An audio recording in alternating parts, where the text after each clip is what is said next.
बच्चों आज हम पढ़ने जा रहे हैं आगे की दो थ्योरी जिसके बेस पर हम बोर पोस्टुलेट्स का ड्रॉबैक पढ़ेंगे। ठीक है, तो मान लीजिए मेरे और चींटी के बीच लड़ाई हो गई। ठीक है, मेरे और चींटी के बीच लड़ाई हुई और चींटी को मैं पहाड़ से धकेल दिया तो चींटी कैसे गिरेगी? ऐसे ऐसे गिरेगी। ठीक है, क्यों? क्योंकि चींटी का वेट कम है और मैं जब पहाड़ से गिरूंगा तो कैसे गिरूंगा? मेरे से लड़ाई हुई चींटी और चींटी जीत गई, चींटी मेरे को पहाड़ से धकेल दी तो मैं कैसे गिरूंगा? ऐसे। क्यों? मैं ऐसे क्यों गिरा? क्योंकि मेरा मास ज्यादा है। चींटी ऐसे क्यों गिरी? क्योंकि चींटी का मास कम है। ठीक है, यही चीज डी ब्रॉगली रिलेशनशिप में इसी से रिलेटेड एक बात बोली गई। ये बोला गया डी ब्रॉगली रिलेशनशिप में, इसको एक्चुअल में ड्यूअल नेचर ऑफ पार्टिकल के बारे में बताया गया है। पहले ऐसा माना जाता था कि जो इलेक्ट्रोमैग्नेटिक रेडिएशंस होती हैं, इलेक्ट्रोमैग्नेटिक रेडिएशंस मतलब ऐसी रेडिएशन जो इलेक्ट्रिक फील्ड और मैग्नेटिक फील्ड जब एक दूसरे के परपेंडिकुलर लगाए जाते हैं तो एक रिजल्टेंट रेडिएशन निकलती है, उसको हम लोग इलेक्ट्रोमैग्नेटिक रेडिएशन कहते हैं। इलेक्ट्रिक फील्ड और मैग्नेटिक फील्ड जब एक दूसरे के परपेंडिकुलर डायरेक्शन में लगाए जाते हैं तो उनके परपेंडिकुलर डायरेक्शन में एक नई रेडिएशन निकलती है, इसको इलेक्ट्रोमैग्नेटिक रेडिएशन बोलते हैं। और ऐसा माना गया था कि हर इलेक्ट्रोमैग्नेटिक रेडिएशन में ड्यूअल नेचर होता है। ठीक है, पार्टिकल लाइक नेचर और वेव लाइक नेचर। वैसे ही डी ब्रॉगली जो है वो ये बोलता है कि हर एक मैटर में ड्यूअल नेचर होता है, हर एक मेटल में ड्यूअल नेचर होता है, पार्टिकल लाइक नेचर और वेव लाइक नेचर। ठीक है, पार्टिकल लाइक नेचर और वेव नेचर। तो पार्टिकल लाइक नेचर सब में देखने को मिलता है, पर वेव लाइक नेचर जो रहता है वो उसी में देखने मिलता है जिसका मास बहुत कम होता है। जैसे मान लीजिए चींटी को कीचड़ में आप गिरा दिए ऊपर से, तो चींटी एकदम मतलब कीचड़ एकदम सॉफ्ट टाइप का कीचड़ है, मतलब बहुत हार्ड नहीं है। ठीक है, तो वो चींटी जो है अगर कीचड़ में गिर गई या समझ लो पेंट में गिर गई, पेंट मतलब पहनने वाला पेंट नहीं, कलर वाला पेंट। ठीक है, तो मान लीजिए चींटी एकदम गाढ़ा पेंट है, उसमें चींटी गिर गई। ठीक है, पर सेमी सॉलिड है, गाढ़ा है ना, एकदम पतला नहीं कि चींटी डूब जाए, ऐसा नहीं, ऊपर सरफेस में रहेगी। तो अगर चींटी जो है वो अगर पेंट में गिरेगी तो चींटी के पैर का निशान बन जाएगा, मतलब चींटी का निशान बन जाएगा पेंट में। ठीक है, अगर चींटी गिरी तो। ठीक, वैसे मान लीजिए एक छोटा सा मैं चीटा गिरा दिया, उसका भी निशान पड़ेगा, तो वो उसका एक्चुअल पार्टिकल नेचर है। पार्टिकल नेचर का मतलब कहीं पर अपना इंपैक्ट छोड़ना, वो पार्टिकल नेचर है। अब उसी चीटी को अब मान लो बहुत बड़ा टैंक है, उस टैंक में पूरा पेंट भरा हुआ है, उसमें मेरे को भी गिरा दिए। अब मैं डब्बा में तो मैं गिर नहीं सकता, घुसूंगा नहीं, तो इसलिए बड़ा टैंक ले लिया। वो बड़े टैंक में पूरा पेंट भरा हुआ है एकदम सेमी सॉलिड, उसमें चीटी को गिराओगे तो चीट का भी निशान बनेगा, मैं गिराऊंगा तो मैं गिरूंगा तो मेरा भी निशान बनेगा। मतलब हम दोनों क्या कर रहे हैं, मजदूर लोग आ रहे हैं सब गाड़ी में बैठ के। ठीक, तो मेरा और चीटी दोनों का निशान बन रहा है उस पेंट में, मतलब हम दोनों क्या दिखा रहे हैं, पार्टिकल नेचर दिखा रहे हैं। ठीक है, लेकिन जब चीटी को बाहर से गिराया गया, चीटी ऐसे ऐसे गिरी, ये उसका वेव कैरेक्टर हो गया, पर मैं तो ऐसे ऐसे नहीं गिरा ना, क्यों? मेरा मास ज्यादा है। तो मैं आपको कुल मिलाकर बताना ये चाह रहा हूं कि जो हल्की चीजें होती हैं उन्हीं में वेव कैरेक्टर होता है, भारी चीजों में वेव कैरेक्टर देखने के लिए नहीं मिलता। तो डी ब्रॉगली ने माना कि हर चीज में ड्यूअल नेचर होता है, पार्टिकल नेचर भी होता है, हर मैटर में ड्यूअल नेचर होता है, पार्टिकल नेचर और वेव नेचर। पार्टिकल नेचर का नॉर्मल मीनिंग क्या है? इंपैक्ट अपना छोड़ना किसी जगह पर, और वेव नेचर मतलब वेव के पूरे कैरेक्टरिस्टिक्स, जैसे रिफ्लेक्शन, रिफ्रैक्शन, इंटरफेरेंस, ये सब प्रॉपर्टीज अगर किसी में, जैसे बोलते हैं कि कोई बच्चा स्मार्ट है, स्मार्ट है बोलने का मतलब वो पढ़ाई में भी अच्छा है, खेलकूद में भी अच्छा है, लड़ाई में भी अच्छा है, तो वो स्मार्ट बोला जाएगा। केवल पढ़ाई में अच्छा है तो पढ़ंतरा बोल देते हैं, और पढ़ाई में गंदा है तो भोंदवा बोल देते हैं उसको, या जोजवा भी बोल देते हैं। और ठीक है, ऐसा लिखा होता है। पढ़ने में बहुत ज्यादा तो पढ़ाहू बोल देते हैं, पर जो सब कुछ कर सकता है उसको स्मार्ट बोला जाता है। तो स्मार्ट बच्चे की क्या क्या क्या क्वालिटीज होनी चाहिए? अच्छा पढ़ने वाला होना चाहिए, अच्छा खेलने वाला होना चाहिए, अच्छा लड़ने वाला होना चाहिए। ठीक, वैसे अगर किसी में वेव कैरेक्टर है, किसी भी मैटर में अगर वेव कैरेक्टर है तो वो उसमें रिफ्लेक्शन होना चाहिए, रिफ्रैक्शन होना चाहिए, इंटरफेरेंस होना चाहिए, ये सब चीज क्या है? वेव का कैरेक्टर होता है। जिनमें ये प्रॉपर्टीज है मतलब उसमें वेव कैरेक्टर है।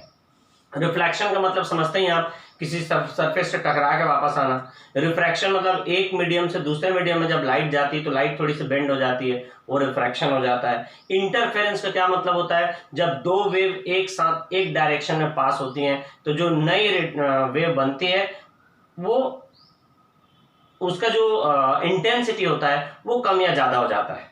ठीक है, जैसे क्या है, ये एक वेव है, ठीक है, ये एक वेव, और इसी के साथ एक दूसरी वेव भी आई, एक साथ एक डायरेक्शन में पास की। अब क्योंकि इसका क्रेस्ट और ट्रफ से मिल रहा है, तो जो नई रेडिएशन बनेगी ना उसका एम्पलीट्यूड इससे ज्यादा आएगा। इसको एम्पलीट्यूड बोलते हैं, क्रेस्ट की हाइट या ट्रफ की डेप्थ, इसको एम्पलीट्यूड बोलते हैं। तो ये दोनों जुड़ गया, इसको बोलते हैं कंस्ट्रक्टिव इंटरफेरेंस, क्योंकि दोनों का एम्पलीट्यूड ऐड हो गया।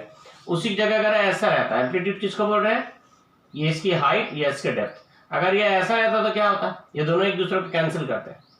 मान लीजिए ऐसा है ना, तो दोनों एक दूसरे क्या करते हैं, कैंसिल करते हैं। तो अब नई रेडिएशन क्या आएगी, ये इसको कैंसिल किया तो थोड़ा थोड़ा बचा था, एम्पलीट्यूड कम हो गया, तो इसमें एम्पलीट्यूड बढ़ गया, तो इसको बोलते हैं कंस्ट्रक्टिव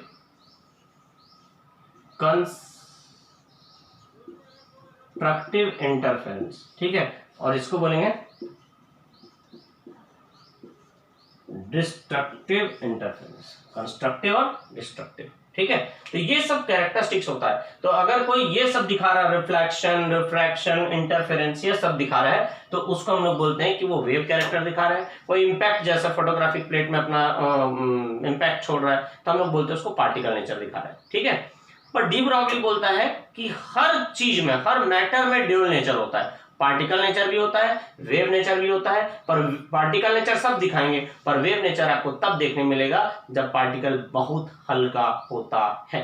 तो चूंकि इलेक्ट्रॉन का मास बहुत कम है, इलेक्ट्रॉन बहुत हल्का है, तो ऐसा एज्यूम किया गया कि इलेक्ट्रॉन में भी वेव कैरेक्टर होता है, ठीक है। तो अब डी ब्रॉगली ये बोलता है कि भाई जब ड्यूअल नेचर है ही है, तो क्यों ना एक ऐसा इक्वेशन बनाया जाए जो ड्यूअल नेचर के लिए एप्लीकेबल, ऐसे सब्सटेंस के लिए एप्लीकेबल हो जो ड्यूअल नेचर शो करते हैं। ड्यूअल नेचर मतलब दोनों नेचर। तो डी ब्रॉगली क्या किया, एक इक्वेशन बनाया, E is equal to mc², इसको हम लोग आइंस्टीन के इक्वेशन बोलते हैं, जो आप पहले भी पढ़ चुके हैं बचपन में। E is equal to mc² Einstein के इक्वेशन है, और E is equal to h nu, ये क्या है, प्लांक्स का इक्वेशन है। ये दोनों अपन पढ़ चुके हैं। ये आइंस्टीन के इक्वेशन छोटी क्लासेस में आप पढ़े होंगे, ये प्लांक्स इक्वेशन पहले पढ़ चुके हैं हम लोग, है ना। प्लांक्स इक्वेशन में क्या, कुछ नए बच्चों के लिए बता देता हूं। प्लांक्स क्वांटम थ्योरी में यह माना गया कि लाइट कंटिन्यूअस वेव के फॉर्म में नहीं आती है, लाइट आती है छोटे छोटे एनर्जी बंडल के फॉर्म में, ठीक है। क्योंकि कुछ बच्चे लेट में ज्वाइन किए, उनको नहीं मालूम, इसलिए थोड़ा शॉर्ट में बता देता हूं। लाइट ऐसी कंटिन्यूअस, प्लांक्स क्वांटम थ्योरी क्या बोल रहे हैं, प्लांक्स